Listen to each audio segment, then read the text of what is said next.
میں اس وقت موجود ہوں منگورہ کے چینا مارکیٹ میں، جو خواتین کی خریداری کے لیے مخصوص بازار ہے۔ طالبان کے دور میں جہاں خواتین کی دیگر سرگرمیوں پر پابندی عائد کر دی گئی تھی، وہاں ان کے گھروں سے نکلنے اور بازاروں میں خریداری کا سلسلہ بھی ختم ہو کر رہ گیا۔ اس صورتحال میں سوات کی خواتین صرف گھروں تک محدود ہو کر رہ گئی، جس کے بعد ایک طویل عرصے تک یہ مارکیٹ بھی سنسان اور ویران پڑی رہی۔ یہاں موجود درجنوں دکانیں عرصے دراز سے مکمل طور پر بند ہے، جبکہ بیشتر دکانداروں نے یہاں سے اپنا کاروبار بھی دوسرے علاقوں کو منتقل کر دیا ہے۔ پاک فوج کی جانب سے آپریشن کے بعد ملکنڈ کے مختلف علاقوں کو کلیئر کرنے کے بعد متاثرین کی واپسی کا سلسلہ شروع ہو چکا ہے، جس کی وجہ سے ان علاقوں میں زندگی کے آثار دکھائی دینے کے ساتھ ساتھ اکثر بازار بھی کھلنے لگے ہیں۔ ایسے میں چینا مارکیٹ کی دکانیں بھی اپنی گاہکوں اور خریداروں کی منتظر ہے۔ قیام امن کے بعد جہاں دیگر بازار کھل گئے ہیں، وہاں اس بازار کی رونقیں بھی لوٹ آنے کی امید پیدا ہوئی ہے۔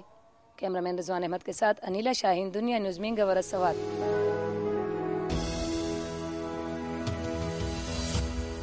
سرحد کے بعد اب ہم بات کرتے ہیں وفاقی دارالحکومت اسلام آباد اور آزاد کشمیر کی، جہاں پر آپ دیکھیں گے اسلام آباد میں traffic police park, melody food park اور میر پور شہر میں تجاوزات کی بھرمار۔ اس کے علاوہ آزاد کشمیر میں پولیس کی کارکردگی کو بہتر بنانے کے لیے فراہم کی گئی جدید گاڑیوں کے حوالے سے کچھ رپورٹ۔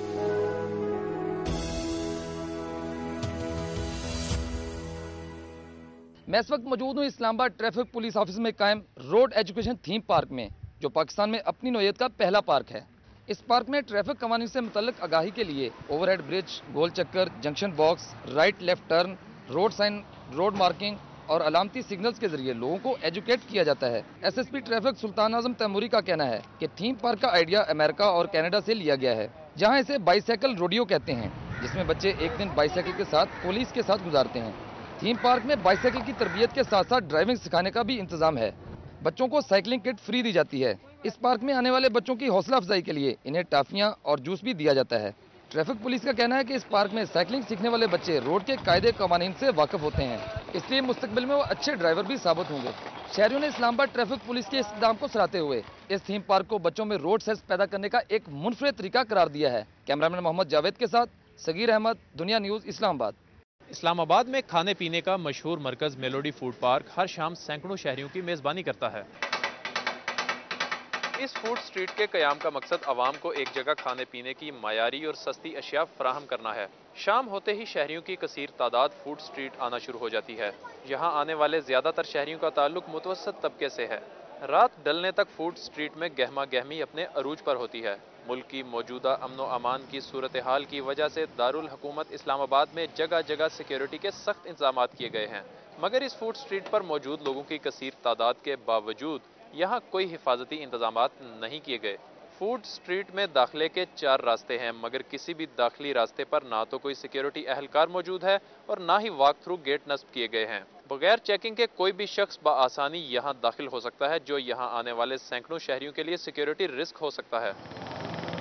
اہم عمارتوں اور وی آئی پیز کی سیکیورٹی کے لیے اسلام آباد کے حساس علاقوں کو ریڈ زونز قرار دے کر عوام کے لیے بند کر دیا گیا ہے، مگر میلوڈی فوڈ پارک میں حفاظتی انتظامات کا نہ ہونا یہ ظاہر کر رہا ہے کہ عوام اور متوسط طبقے کی سیکیورٹی کی جانب کوئی توجہ نہیں دی جا رہی۔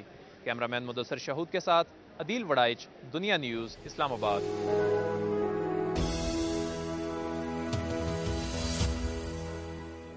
میں اس وقت موجود ہوں متاثرین منگلا ڈیم کے شہر میر پور میں، جہاں پر وابڈا کی طرف سے غیر اعلانیہ اور طویل ترین لوڈ شیڈنگ کا سلسلہ جاری ہے، جس سے گھریلو صارفین کے ساتھ ساتھ کاروبار زندگی بھی بری طرح متاثر ہو رہا ہے۔